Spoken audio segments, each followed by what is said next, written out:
Bonjour et bienvenue dans le 3e épisode de Bookapax. Ça vous dit de percer le secret des livres? D'aller voir comment ils sont construits? Venez, je vous emmène dans les coulisses de l'écriture. Ce podcast, c'est pour vous, passionnés de lecture. Ensemble, on va se glisser dans les arcanes du style, fouiller les tréfonds du langage. Vous aussi, vous lisez un livre en cherchant à savoir comment il est bâti? Alors suivez-moi. Aujourd'hui, on ouvre un livre époustouflant. Son titre, Squan Island, de David Vann. Ce roman, j'en ai entendu parler dans une émission littéraire quand sa version française est parue. J'en avais pris note, et le titre est resté dans mes nombreuses listes de livres à lire. Et puis je suis tombée dessus en librairie, au moment de sa sortie poche. Je l'ai immédiatement emporté. Seulement, il a atterri dans ma bibliothèque et a été englouti par les nombreuses lectures qui m'y attendaient déjà. Plus d'1 an plus tard, je tombe sur la publication d'une abonnée, Jeanne pour ne pas la nommer, qui en parlait comme d'une bombe littéraire. Je venais justement de terminer une lecture, alors j'ai fouillé ma bibliothèque à la recherche de ce roman et je l'ai entamé. Il commence de façon tout à fait tranquille. On avait une Morris Mini avec ta maman. C'était une voiture minuscule, comme un wagonnet de montagne russe. Et un des essuie-glaces était bousillé. Alors je passais tout le temps mon bras par la fenêtre pour l'actionner. Un père s'adresse à son fils de 13 ans. Il lui parle du temps où il vivait avec sa mère et enchaîne avec des généralités sur l'état du monde. À ce moment-là, on apprend que père et fils vont passer 1 an sur une île, l'île de Squan Island. Et on est tout de suite projeté dans l'hydravion qui les achemine jusqu'à la cabane que Jim, le père, a achetée pour l'occasion. Avec ce démarrage, moi, tout de suite, je me dis qu'on va avoir un père en mal de paternité, un ado bougonnant, le père va embarquer le fils sur une île déserte et ils vont renouer un lien en piteux état. Voilà. Plié. Un classique, quoi. On a déjà vu ça en littérature, en plus ou moins bien réussi d'ailleurs. Mais mon Dieu, comme j'avais tort. Ce démarrage est tellement trompeur. Mais laissez-moi d'abord vous raconter l'histoire derrière ce livre. Laissez-moi vous raconter pourquoi David Vann en est arrivé à écrire un roman aussi étourdissant, aussi perturbant. J'ai été estomaquée en l'apprenant, mais l'écriture de Squan Island a été inspirée de la vie même de l'auteur. Alors voilà l'histoire. James Vann est le père de David. Il est dentiste sur une base américaine en Alaska et aime les femmes, la pêche et la chasse. C'est aussi un homme infidèle et les parents finissent par se séparer. James Vann reste en Alaska tandis que la mère, David et sa sœur vont s'installer en Californie. Chaque été, David va chez son père et se passionne aussi pour la pêche et la chasse. Il a 13 ans quand, un jour, son père lui propose de passer 1 année avec lui en Alaska. L'adolescent refuse, et 2 semaines plus tard, alors qu'il est à la plage avec sa sœur et sa mère, il reçoit un appel. Son père s'est suicidé. C'est un véritable choc pour David Vann, et vont s'en suivre 15 années d'insomnie. L'écrivain raconte qu'à ce moment-là, il se sentait sale. À 19 ans, l'envie le prend de raconter ce traumatisme. Il commence par écrire la scène de la plage, ce moment fatal où il apprend que son père s'est tiré une balle de pistolet.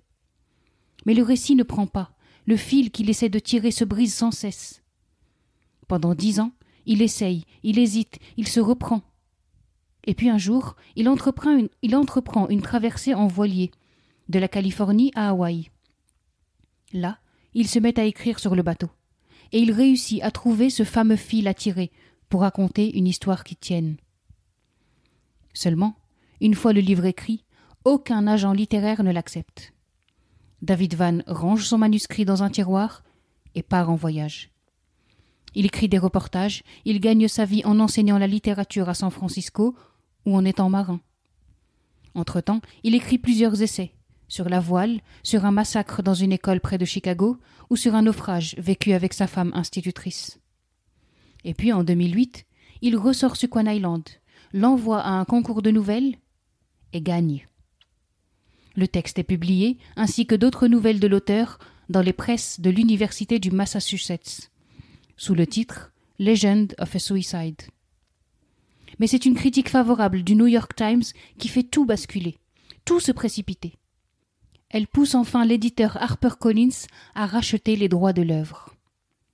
Il aura fallu attendre 28 ans après la mort de son père pour que David Vann rencontre le succès avec son texte.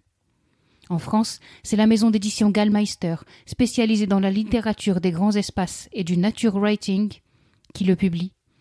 Et en 6 mois, ce ne sont pas moins de 63 000 exemplaires qui sont vendus. Le succès fait tache d'huile et les traductions se succèdent, tout comme les tournées de l'auteur à travers le monde. Mais attention, ne croyez surtout pas que l'histoire réelle, celle de David Vann et de sa famille, est celle que vous retrouverez dans son roman.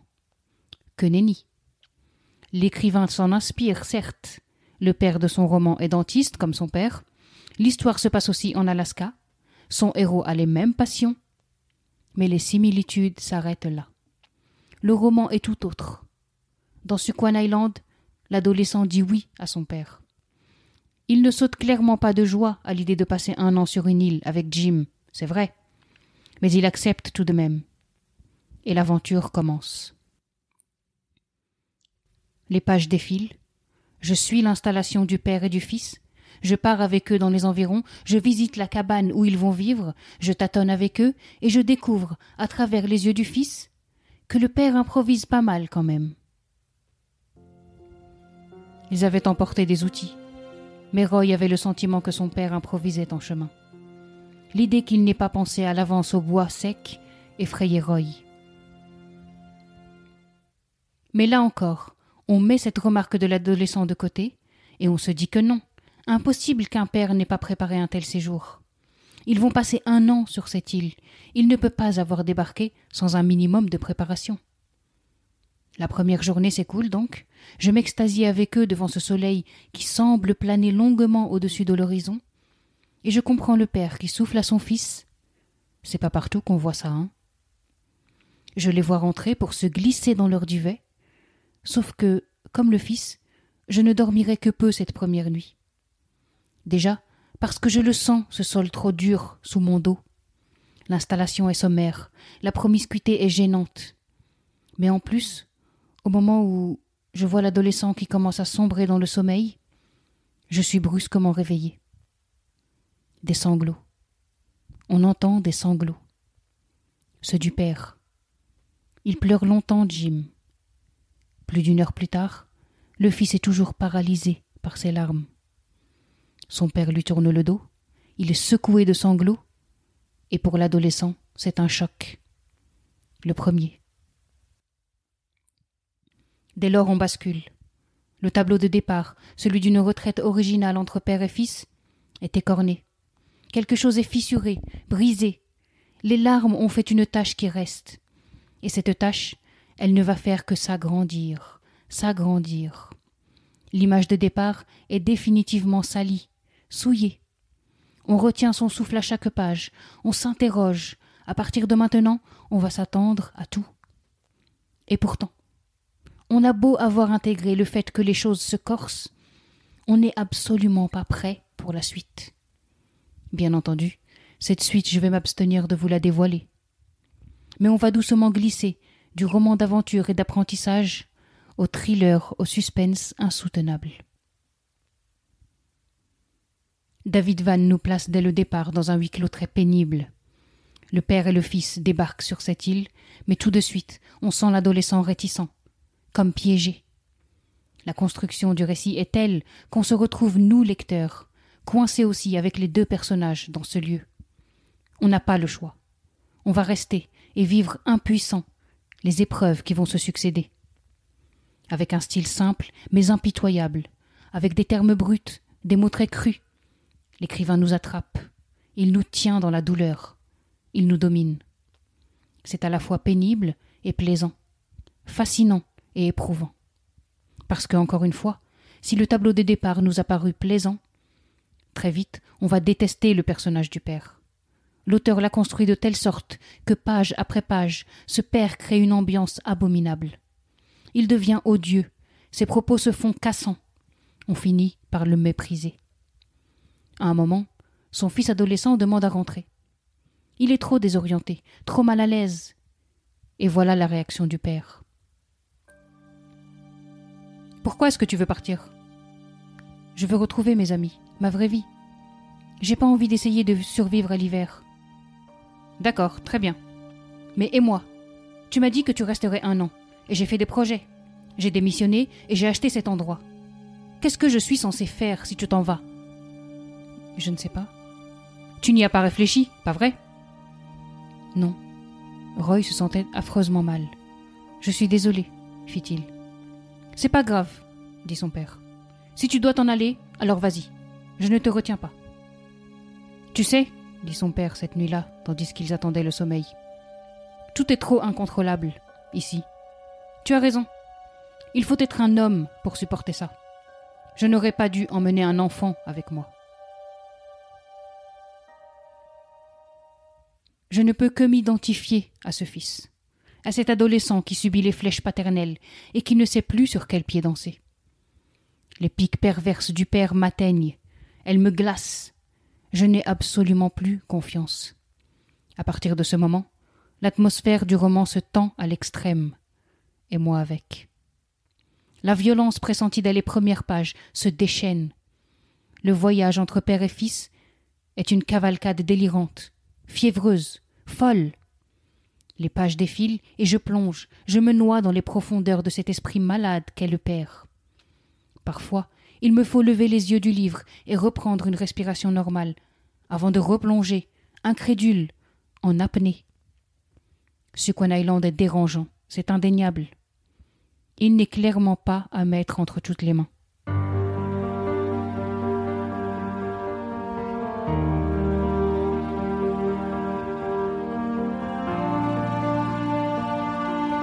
Ce livre, je le vois comme un hymne à l'art qui permet la résilience. Une ode à l'écriture qui soigne les blessures, même les plus extrêmes. David Vann a mis 10 ans pour accoucher de ce roman. Autant d'années durant lesquelles il a tourné et retourné la plume dans son histoire, dans ses douleurs, dans ses plaies. Si l'ouvrage contient des passages qui provoquent de véritables chocs, j'imagine à quel point l'écriture a été un exutoire, combien elle a dû canaliser de souffrances. L'écrivain parle à ses tourments. Il leur parle avec les tripes, et ce faisant, il nous offre un livre fracassant. Son deuil, David Vann l'a sublimé. En écrivant, l'auteur fait un pied de nez à la mort qui a gâché de trop longues années de sa vie. Le suicide de son père est un trop grand choc. La trahison qu'il ressent est trop importante. Son psychisme le matraque longtemps. L'écriture, même à tâtons au début, lui permet de survivre, de dérouler les phases de son deuil. L'art est un remède. David Vann a personnifié sa souffrance. Il a mis en scène sa douleur. Il a fait sa propre thérapie en couchant des mots sombres et sinistres sur le papier. Est-ce que le livre lui a permis de s'en remettre ? La question se pose. Suquan Island, c'est bien plus qu'une lecture. C'est une véritable expérience. L'écrivain m'a embarqué.